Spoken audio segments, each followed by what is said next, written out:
Bismillahirrahmanirrahim. Assalamualaikum warahmatullahi wabarakatuh. Innal hamdalillah nahmaduhu wa nasta'inuhu wa nastaghfiruh wa na'udzu billahi min shururi anfusina wa min sayyiati a'malina. May yahdihillahu fala mudilla lahu wa may yudlilhu fala hadiya lahu. Asyhadu an la ilaha illallah wa asyhadu anna Muhammadan abduhu wa rasuluhu alladzi la nabiyya ba'dahu. Amma ba'du. Qala Allah ta'ala fil Qur'anil 'azim. A'udzu billahi minasy syaithanir rajim. Ya ayyuhalladzina amanu udkhulu fis silmi kaffah wa la tattabi'u khutuwatisy syaitan. Wa qala aidan ya ayyuhalladzina amanu kutiba 'alaikumus syiyam kama kutiba 'alal ladzina min qablikum la'allakum tattaqun. Wa qala aidan ya ayyuhalladzina amanu kutiba 'alaikumul qisas fil qatl ila akhir ayat. Wa qala aidan kutiba 'alaikumul qital wa huwa kurhun lakum ila akhir ayat. Wa qala aidan atiullaha wa atiur rasul wa ulil amri minkum. Wa qala aidan wa halallahu al-bai'a wa harrama riba.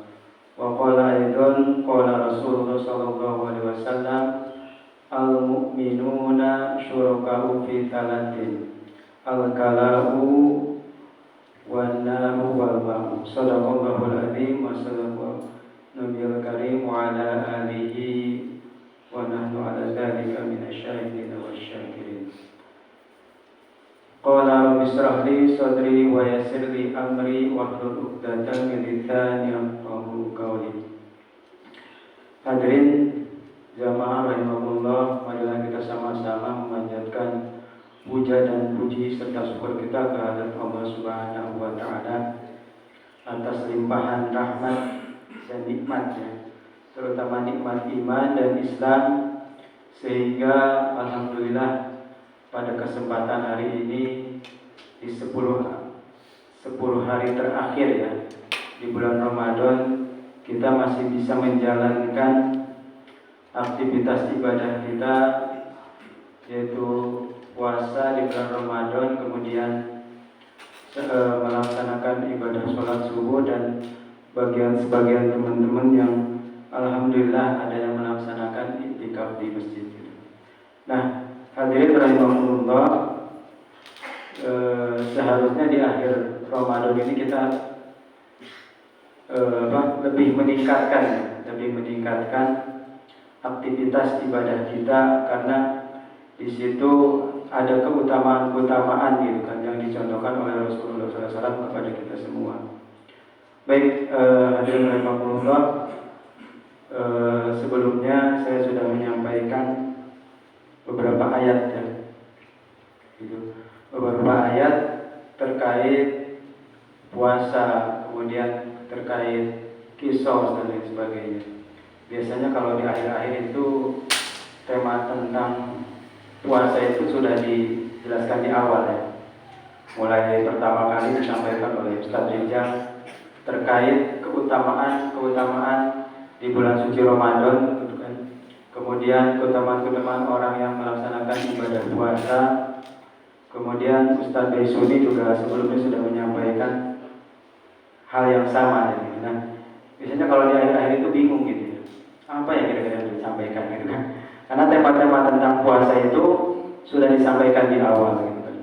Nah, paling tidak hadirin rahimakumullah, sedikit yang ingin saya sampaikan gitu kan. Tadi ada beberapa ayat yang telah saya bacakan, kutipan-kutipan ayat gitu kan. Yang mana kutipan-kutipan ayat ini yang pertama gitu kan, itu biasanya di mimbar-mimbar gitu kan, di majelis-majelis, bahkan di ya kultum-kultum yang atau kuliah subuh bisa disampaikan gitu kan.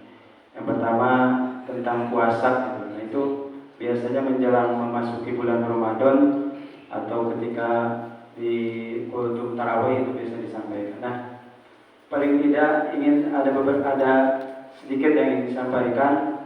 Yang pertama, tadi kita harus mengetahui gitu. Beberapa ayat yang saya sampaikan,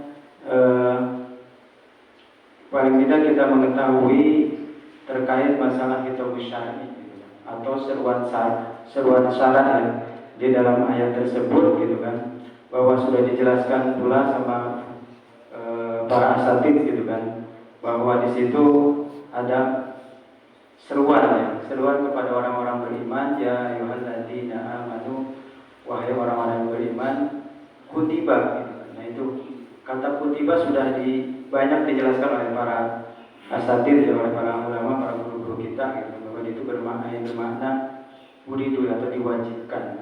Nah ini yang pertama kita harus memahami ya, ketika kita membaca ayat gitu kan, apa seruan yang terdapat di dalam ayat tersebut atau hidup syar'i yang ada di dalam ayat tersebut, sehingga kita tahu gitu kan, jika ayat ini ditinggalkan gitu, maka nanti konsekuensi yang terjadi itu apa.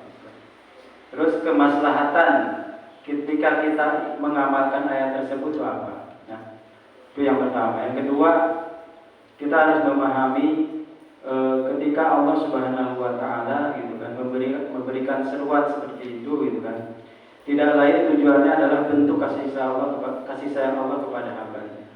Nah, ini mungkin yang perlu kita pahami ya, bahwa Allah Subhanahu wa Ta'ala tidak semata-mata memerintahkan kita untuk beribadah kepada memberikan seruan seperti itu gitu kan, tanpa kalau bukan karena kasih sayang Allah Subhanahu wa Ta'ala. Nah, ini ya. Jadi Allah Subhanahu wa Ta'ala menurunkan bulan suci Ramadan gitu kan, memberikan kesempatan kepada umat Nabi Muhammad gitu kan, agar mereka memperbanyak ibadah selama di bulan suci Ramadan. Untuk apa? Kemarin sudah dijelaskan gitu kan, bahwa ketika kita memasuki bulan Ramadan, insya Allah pintu neraka ditutup rapat-rapat dan pintu surga itu kan dibuka lebar-lebar. Nah itu adalah sebuah kesempatan bagi kita untuk memperbanyak ibadah dan banyak keutamaan-keutamaan yang sudah disampaikan gitu kan oleh para guru-guru kita, bahwa kesempatan di bulan Ramadan ini begitu besar, peluang kita untuk memperoleh pahala yang berlipat ganda bahkan tanpa batas gitu. Nah itu yang sudah dijelaskan terkait keutamaan-keutamaan di bulan suci Ramadan. Kemudian bagaimana dengan ayat-ayat yang lain? Ya. Tadi saya membacakan ayat tentang kutiba alaikumul qisas. Nah, seruan dari ayat ini sebenarnya sama dengan yang disampaikan pada ayat perintah tentang saum.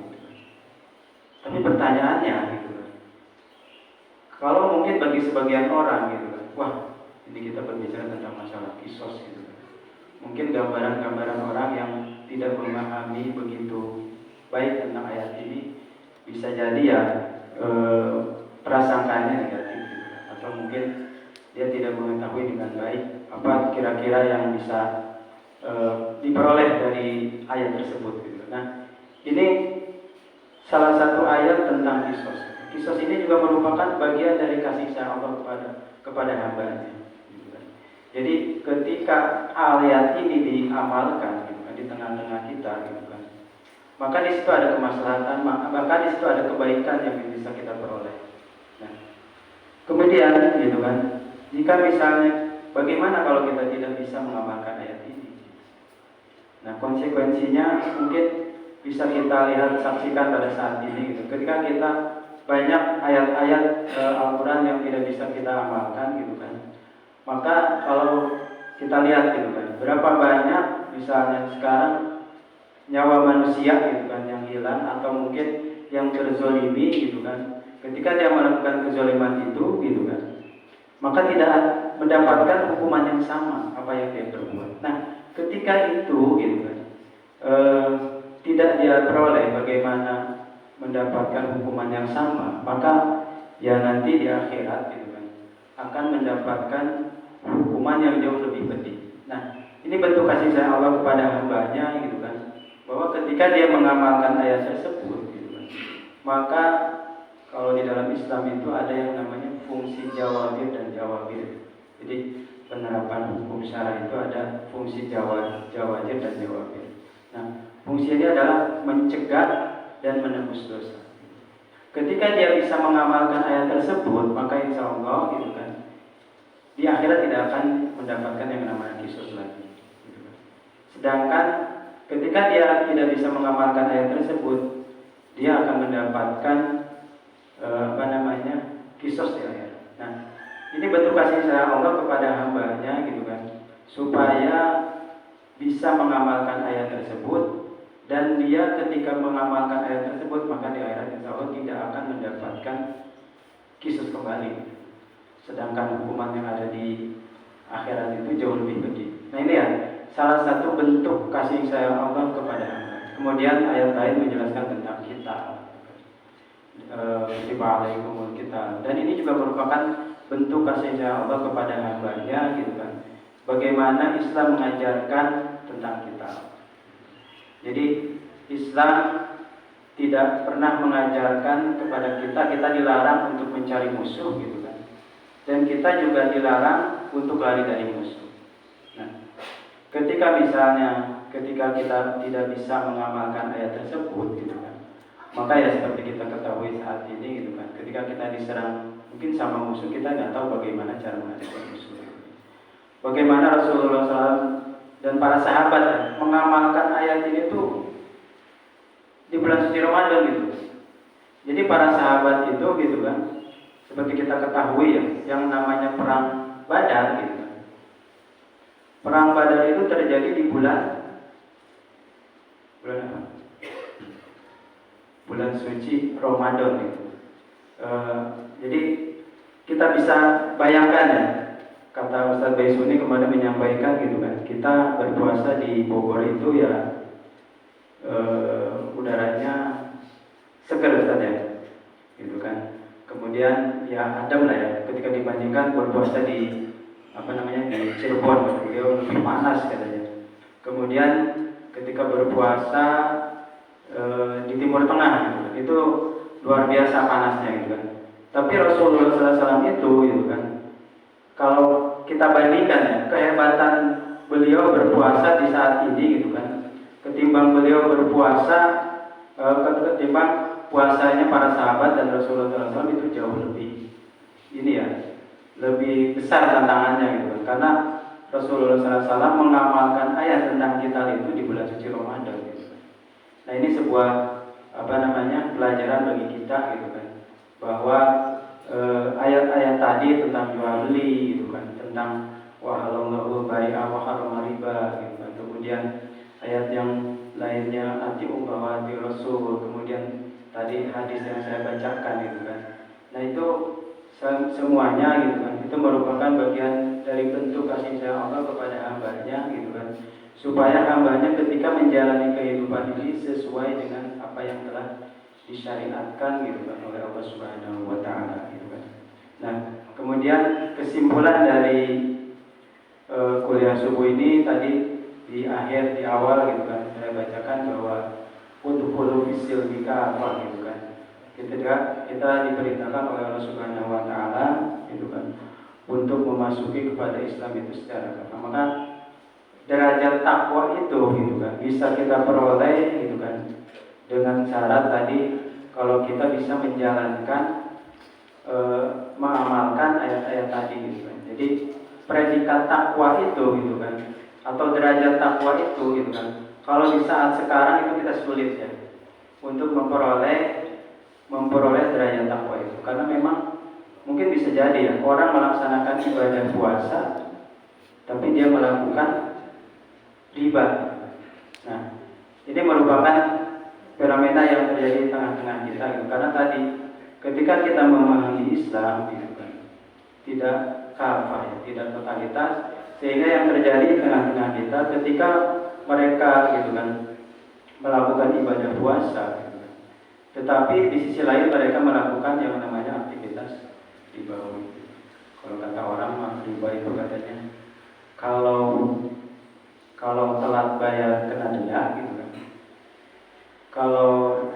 donasi kena penalti gitu kan. Kalau tidak dibayar lunas kena sita gitu. Itulah kejamnya riba gitu. Orang-orang bilang seperti itu ya. Jadi hadirin rahimakumullah, itulah yang ingin saya sampaikan. Yang pertama, kita harus memahami ya, ketika kita membaca sebuah ayat apa seruan dari ayat tersebut atau itu syar'i gitu kan. Apakah itu wajib, apakah itu sunnah gitu kan. Apakah itu halal, apakah itu haram. Nah, yang pertama. Yang kedua, pahamilah bahwa setiap seruan yang disampaikan oleh Allah Subhanahu wa taala kepada kita gitu kan, baik yang mungkin tidak kita sukai gitu kan, baik yang kita sukai, itu merupakan bentuk kasih sayang Allah kepada hamba. Dan yang terakhir, memang ayat-ayat tadi gitu kan, seruan-seruan tadi sebenarnya dalam rangka ingin menjadikan para hamba Allah Subhanahu wa taala itu menjadi hamba-hamba yang bertakwa, di mana mereka ketika menjalankan kehidupan sehari-hari ini sesuai dengan syariat Allah Subhanahu wa taala. Oleh karena itu gitu kan, saya sebagai jamaah di sini, mari kita makmurkan masjid kita dengan membahas kajian-kajian kita lebih luas ya, lebih komprehensif gitu kan, sehingga ketika kita mendapati sebuah ilmu atau mendapati sebuah hal yang baru gitu kan, itu tidak menjadi fitnah di tengah-tengah kita. Mungkin bisa jadi ketika saya membahas tadi tentang kisos gitu, bagi orang-orang yang awam mungkin bisa berpikiran hal-hal yang bisa menimbulkan fitnah. Tapi kalau bagi orang yang paham gitu kan, tentang sebuah syariat gitu kan, di situ ada kemaslahatan, di situ ada kebaikan gitu kan, dan di situ juga kita pahami bahwa itu adalah bentuk kasih sayang Allah Subhanahu wa taala kepada kita semua gitu kan, sehingga kita akan menerimanya dengan ikhlas dan lapang dada. Nah itu ya. Jadi itulah yang ingin saya sampaikan, bahwa mari kita makmurkan masjid kita dengan membahas berbagai macam kajian ilmu gitu kan, secara komprehensif gitu kan, dan secara berkelanjutan gitu kan. Mungkin itu yang bisa saya sampaikan. Kurang lebihnya mohon maaf. Kebenaran semata-mata murni dari Allah Subhanahu wa taala, dan kesalahan murni dari saya pribadi. Wa'afu minkum, saya tutup dengan doa kepada majelis. Subhanakallahumma wa bihamdika, asyhadu an la ilaha illa anta, astaghfiruka wa atubu ilaik. Wassalamualaikum warahmatullahi wabarakatuh.